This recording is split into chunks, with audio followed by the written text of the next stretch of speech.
چاہے بیٹی ہو یا بیٹا ہو. تو کیا کرنا ہے آپ نے؟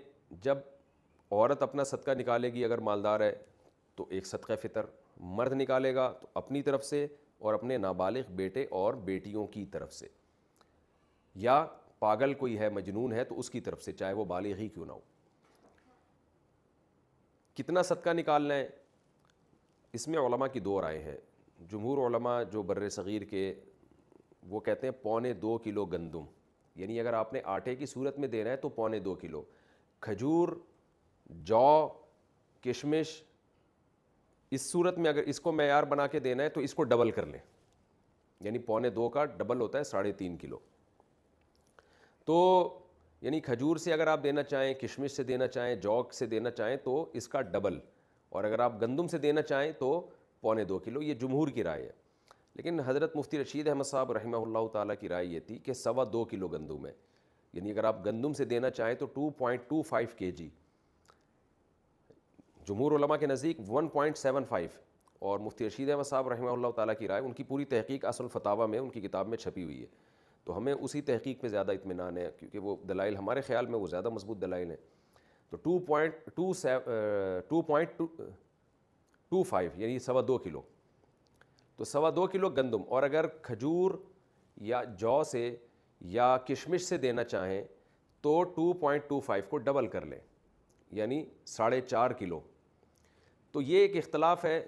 جب ایسا اختلاف علماء کے درمیان ہوتا ہے تو پھر عوام کے لیے بہتر یہ ہوتا ہے کہ احتیاط والے قول پہ عمل کرے. گنجائش یہ ہوتی ہے کہ اس قول پہ عمل کر لے جس میں مقدار کم ہے. تو آپ کو میں نے دونوں نصاب اسی وجہ سے بتا دیے کیونکہ دونوں طرف بڑے بڑے علماء ہیں. تو اگر آپ چاہیں تو 2.25 کلو گندم کے حساب سے دے دیں تو بھی انشاءاللہ صدقہ فطر آپ کا ادا ہو جائے گا. لیکن احتیاط اس میں ہے کہ 2.25 کلو گندم کے حساب سے آپ دیں. تو 2.25 کلو گندم کا جو فی الحال ریٹ چل رہا ہے آج کی تاریخ میں وہ 180 روپے ہے، اور 2.25 کیا آپ خود ہی کیلکولیٹ کر لیں کتنا بنتا ہے. تو اس کا طریقہ یہ ہوتا ہے دکان والے سے پوچھیں بھائی 10 کلو کے آٹے کی تھیلی کتنے کی آ رہی ہے، وہ آپ کو اصل میں ایک ایک چیز نا سمجھانی پڑتی ہے، لوگ کنفیوز ہو رہے ہوتے ہیں آج کل. تو آپ دکان والے کو فون کر کے پوچھ لیں میرے بھائی 10 کلو آٹے کی تھیلی کتنے کی ہے، وہ آپ کو بتا دے گا جی اتنے کی ہے. تو اس کو 10 سے ضرب دیں گے تو 1 کلو کی آ جائے گی، 1 کلو تھیلی کی ویلیو آ جائے گی. اور پھر آپ اس کو 4 سے تقسیم کریں گے تو 1 پاؤ کی آ جائے گی. ٹھیک ہے نا؟ تو 1 کلو کی بھی پھر 1 پاؤ اس میں ایڈ کر دیں، 2.25 کلو نکل آئے گا. تو اب یہ تو نہیں کہ کیلکولیٹر سے اب آپ کو ایک ایک چیز سکھاؤں. تو خیر 2.25 کلو گندم کے ریٹ آپ معلوم کروا لیں، یا آپ سستا والا دینا چاہتے ہیں تو 2.25 کے معلوم کروا لیں. تو یہ ریٹ آپ نے کیا کرنے ہیں، یہ اس کی قیمت آپ کسی ایسے شخص کو دیں گے جو زکوٰۃ کا مستحق ہے. اور زکوٰۃ کا مستحق کون ہوتا ہے یہ کئی بار میں ریکارڈ کروا چکا ہوں، آپ دیکھ سکتے ہیں. آپ کے یہ جو میرا یہی چینل ہے نا آس مفتی طارق مسعود جس پہ یہ مسائل چل رہے ہیں، اس میں آپ سرچ کریں گے آ جائے گا. تو زکوٰۃ کا کوئی بھی مستحق ہو اس کو یہ دیا جا سکتا ہے، اپنے رشتہ داروں کو بھی دیا جا سکتا ہے، بلکہ زیادہ ثواب ہے رشتہ داروں کو دینا. دینی مدارس جو قابل اعتماد مدارس ہیں، بڑے بڑے مدارس ہم وہ تو اکثر صحیح ہوتے ہیں، لیکن کوئی بھی مدرسہ آپ سمجھتے ہیں کہ اس کے محتمم صاحب زکوٰۃ کے مسائل جانتے ہیں اور صحیح جگہ خرچ کریں گے. میں اس لیے بار بار کہہ رہا ہوں کہ بعض لوگوں نے ایسی ہی 4 دیواری کھڑی کی ہوئی ہوتی ہے جو 2-4 یتیم بچے لا کے ڈال دیے ہوتے ہیں اور پھر دبا کے نوٹ چھاپ رہے ہوتے ہیں زکوٰۃ اور فطرے کے نام پہ، ان کی شکلیں دکھا کے نا کہ یہ دیکھو یتیم بچے ہیں، اور پھر نوٹ چھاپ رہے ہوتے ہیں وہ. تو کوئی بھی دینی مدرسے کا لبادہ اوڑھ کے آپ کو بیوقوف نہ بنائے، تحقیق کریں کہ یہ واقعی ایماندار لوگ ہیں یا نہیں ہیں، پھر آپ دیا کریں. تو دینی مدرسے میں دے سکتے ہیں، مسجد میں فطرہ نہیں لگ سکتا کیونکہ صدقہ فطر کا مصرف وہی ہے جو زکوٰۃ کا. اس میں بھی غریب کو مالک بنانا، جس کو تملیک کہتے ہیں، مالک بنانا ضروری ہے. تو اب آپ نے کیا کرنا ہے، 2.25 کلو گندم یا 4.5 کلو جو یا کھجور، اس کے ویلیو معلوم، بہتر ہے کھجور سے دیں جو سب سے اچھا کہلائے گا. کشمش سے دیں تو یہ اس میں زیادہ ثواب ملے گا آپ کو. دل بڑا رکھنا چاہیے، اللہ بڑا ہے تو پھر اللہ کو بھی سخی لوگ پسند ہیں، تو آپ بڑا دل رکھ کے کھجور کے ویلیو کے حساب سے دیں. اچھا یہ آپ نے قیمت ہی دینی ہے یا گندم بھی دے سکتے ہیں؟ تو تینوں ائمہ کے نزدیک امام مالک، امام شافعی اور امام احمد ابن حنبل رحمہم اللہ تعالی، ان تینوں اماموں کے نزدیک آپ پیسے نہیں دے سکتے صدقہ فطر میں. آپ کو گندم ہے تو گندم ہی دینی پڑے گی، آٹا دینا پڑے گا. یا اگر آپ جو سے دینا چاہتے ہیں تو آپ کو جو دینی پڑے گی. آپ کشمش سے دینا چاہتے ہیں تو کشمش ہی دینی پڑے گی، اس کی قیمت نہیں دے سکتے آپ.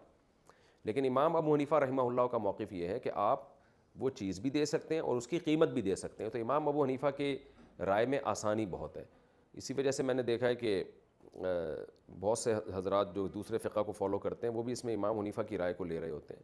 لیکن بہرحال اصول یہ ہے کہ جب آپ ایک فقہ کو فالو کریں تو آپ نے مکمل اسی کو فالو کرنا چاہیے. اپنی خواہشات کی بیس پر، چھوٹی چھوٹی باتوں کی بیس پر ایک فقہ سے دوسرے فقہ کی طرف چھلانگ مارنا، اس سے انسان نفسانی خواہشات کا غلام بنتا ہے. پھر بڑے بڑے مسائل میں بھی یہی کام کرنے لگتا ہے وہ.